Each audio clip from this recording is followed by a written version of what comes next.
Praise the Lord. Asia 40 நாளில் சொல்கிறாரு பாருங்க, பள்ளங்களெல்லாம் உயர்த்தப்படுமா. உங்கள் வாழ்க்கையில் எந்த பகுதி பள்ளமாக இருக்கோ அதெல்லாம் உயர்த்தப்படுமா. மலைகளாக இருக்குது, பெரிய மலை போல பிரச்சனை இருக்குது, அதெல்லாம் சமதளமாக்கப்படுமா. கோணலான பாதைகள் எல்லாம் செவ்வையாக்கப்படுமா. எதெல்லாம் கரடு முரடாக இருக்கோ அதெல்லாம் சமமாக்கப்படுமா. உங்கள் வாழ்க்கையில் உங்கள் கணவராக இருக்கலாம், பிள்ளையாக இருக்கலாம், உங்களோட வேலை காரியங்களாக இருக்கலாம், எல்லாவற்றையும் ஆண்டவர் இந்த வாக்குத்தத்தத்தை போல செய்வார். இதற்கு உங்ககிட்ட எதிர்பார்க்குற 3 விஷயம் ஆண்டவர். இங்கே தாழ்மை உள்ளவர்களாக இருக்கணும், குற்றப்படுத்தக்கூடாது, முணுமுணுக்கக்கூடாது. நீதிமொழிகள் 22 நாளில் சொல்கிறாரு, தாழ்மை உள்ளவர்களுக்கும் தெய்வ பயம் உள்ளவங்களுக்கும் செல்வமும் மேன்மையும் கிடைக்குமா. 2வது காரியம், குற்றப்படுத்தக்கூடாது. நம்ம ஆண்டவர் அநேக நேரம் குற்றப்படுத்துறது தானே. என்னத்தை அவர் எனக்கு செஞ்சுட்டார், என் வாழ்க்கையை பாருங்கள், கம்பேர் பண்ணுவோம். நம்ம ஃப்ரெண்ட்ஸை கம்பேர் பண்ணுவோம், நம்ம ரிலேட்டிவ்ஸை கம்பேர் பண்ணுவோம். அவங்க நல்லா இருக்காங்க, இவங்க நல்லா இருக்காங்க, நான் தான் கஷ்டப்படுறேன் அப்படின்னு சொல்லி என்ன செய்வோம், ஆண்டவரையே குற்றப்படுத்துவோம். பிலிப்பியர் 2:13 சொல்றாரு, எல்லாமே அவருடைய திருவுளப்படி செயலாற்றப்படுதான், அதுக்குள்ள விருப்பத்தையும் ஆற்றலையும் அவர் தான் தர்றாராம். இன்னைக்கு போகிற வழியில ஒரு காரியம் வாய்க்கணுங்கிறதும் அவருடைய திருவுளம், அது வாய்க்காம போகிறதும் அவருடைய திருவுளம். அதை மாற்றக்கூடிய அதிகாரம் நம்ம ஜெபத்தின் மூலியமா நம்ம இதை பெற்றுக்கொள்ளலாம். பிறருக்காக ஜெபிக்கும் பொழுது, உருக்கமான மன்றாட்டை ஜெபிக்கும் பொழுது அதை நம்மளால மாற்றி அமைக்க முடியும். இந்த 2வது காரியம் என்னது, குற்றப்படுத்துறது. குற்றப்படுத்துறது முதல்ல ஆண்டவரை குற்றப்படுத்துகிறோம், இல்லாட்டினா யாரையாவது ஒருத்தரை பற்றி குற்றப்படுத்துவோம். யாராவது ஒருத்தர் உங்கள் நண்பர் சொல்லுவாங்க, பத்தியா ஐயா நான் அவ கூட எப்படி பழகின பாரு, என் விஷயத்தை தூக்கி அப்படியே பெருசுப்படுத்திட்டா பாரு, அப்படி உங்கள்கிட்ட சொல்லுவேன். ஆமாம் ஆமாம், நீ எவ்வளோ நல்லது செஞ்ச பற்றியா உனக்கு இப்படி நடந்துட்டு. நிச்சயமாக நீங்கள் பேசியிருப்பீங்க. நைட்டு படுக்கை போகிறதுக்கு முன்னால் நீங்கள் முழுவதுமாக உங்களை யோசிச்சு பாருங்கள், நான் எந்த தப்பு பண்ணலை, நான் ரொம்ப சுத்தமான ஆள், நான் பரிசுத்தமான ஆள் எல்லாம் சொல்லி இருந்தாலும் இந்த குறையை நீங்கள் கண்டிப்பாக செய்திருப்பீங்க. இந்த குறை ஆண்டவருக்கு பிடிக்காது அப்படின்னு சொல்கிறாரு. 3வது காரியம், முறுமுறுக்க கூடாது. முறுமுறுத்தவங்க என்ன பலனை பெற்றுக்கொண்டார்கள் என்று இருக்கு பாருங்க.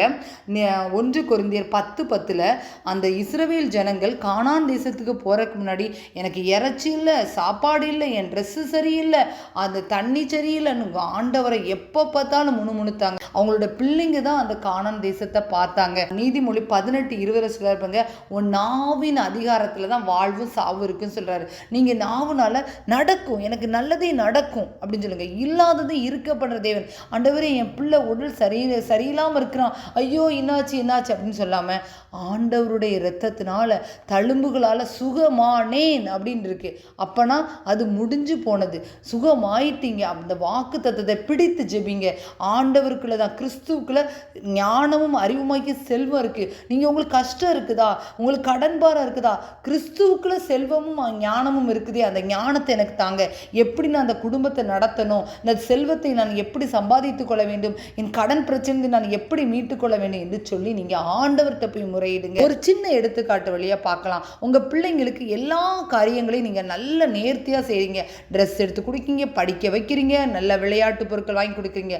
ஆனா அந்த குழந்தை பக்கத்து வீட்டு குழந்தைகிட்ட இருக்கிற பொருளை பார்த்துட்டு என்னம்மா நீங்களாம் வாங்கி தந்திருக்கலாம் ஒரு நல்ல பெரிய விஷயமா, அவ எவ்வளோ பெரிய திங்ஸ் வச்சு விளையாடுறா பாருங்கன்னு சொல்லி உங்களை சொல்லும் பொழுது உங்க இருதயம் எப்படி உடைக்கப்படும்.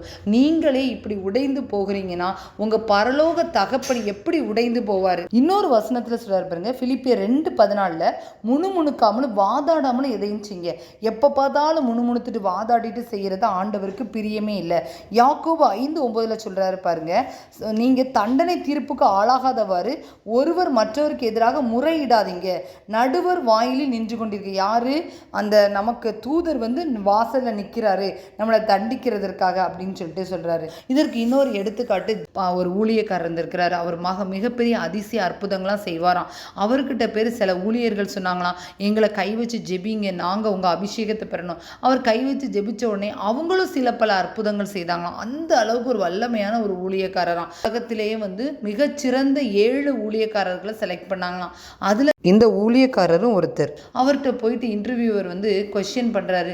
நான் உங்களை எதிர்பார்த்து வந்தது வேற, ஏன் உங்கள் கண்கள் இல்லாமல் ஒரு திரை போட்டிருக்கு, உங்கள் வாய் ஒரு பக்கமாக இருக்குது, நீங்கள் ஏன் இவ்வளோ வித்தியாசமாக இருக்கிறீங்க அப்படின்னு சொல்லிட்டு அந்த இன்டர்வியூவர் கேட்கும் பொழுது இவர் சொன்னாரா, நான் ரொம்ப ஆசீர்வாதமாக இருந்தேன், என் வாழ்க்கையில் எந்த பிரச்சனையுமே இல்லை, நான் ஆண்டவரை துதித்த மகிமைப்படுத்தினேன், அவர் எனக்கு எல்லா தாளந்துகளையும் தந்திருந்தார், நான் என்னுடைய 70வது வயதில் நான் முணுமுணுக்க ஆரம்பித்தேன், ஒவ்வொருத்தரை பற்றியாக கம்ப்ளைண்ட் பண்ண ஆரம்பித்தேன், என் ஆண்டவரை பற்றி நான் கம்ப்ளைண்ட் பண்ணேன், கடைசியில் நான் சாத்தானுக்கு வாசலை திறந்து கொடுத்தேன், நான் சாத்தானுக்கு வாசலை திறந்து கொடுத்த உடனே எனக்கு வந்து ஏற்பட்ட ஆக்சிடெண்ட்டில் எனக்கு வந்த பிரச்சனைகளினால் என்னுடைய கண்கள் பாதிக்கப்பட்டு என்னுடைய வாய் பாதிக்கப்பட்டு நான் இவ்வளவு பிரச்சனைக்கு ஆளானேன்னு சொன்னாராம்.